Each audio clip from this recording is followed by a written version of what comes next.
एक दूसरे पर जलना बुरी बात है। दो पंडित दक्षिणा की वासना लेकर एक शेठ जी के घर गए। विद्वान समझ के शेठ जी ने उनका खूब स्वागत किया। एक पंडित नहाने चला गया। उस समय शेठ जी ने एक अन्य पंडित से कहा, महाराज, आपका साथी एक महान विद्वान लगता है। जहाँ पंडित जी के मन में ऐसे उदारता थी कि दूसरों की प्रशंसा सुननी चाहिए, उसने सिर झुकाकर कहा, विद्वान उसके पास खड़ा नहीं है, वह बैलोबा है। शेठ जी ने गपशप की। जब पंडित शाम को स्नान करने बैठे तो शेठ जी ने पहले पंडित से कहा, महाराज, आपका साथी बहुत विद्वान लगता है। दूरदर्शी पंडित ने अपने मन में बुरे विचार दिखाते हुए कहा, ओहो, विद्वान विद्वान कुछ भी नहीं है, वह सिर्फ खाली एक गधा है।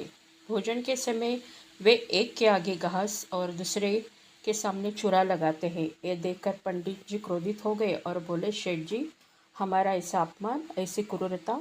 शेठ जी ने हाथ जोड़कर कहा, तुम एक दूसरे को बैल और गधा समझते हो, इसलिए मैंने बैल और गधे को तुम्हारे सामने रखा है कि सही खाने के लिए। तुम मुझे बताओ कि उसके साथ क्या गलत है।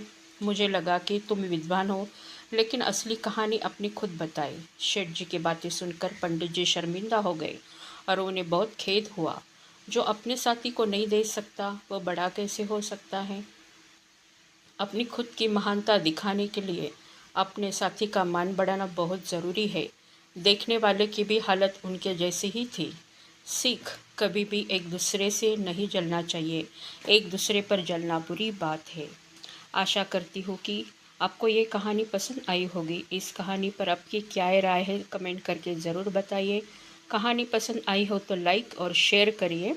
चैनल पर नए हो तो चैनल सब्सक्राइब करिए। कहानी सुनने के लिए आपका बहुत सारा धन्यवाद।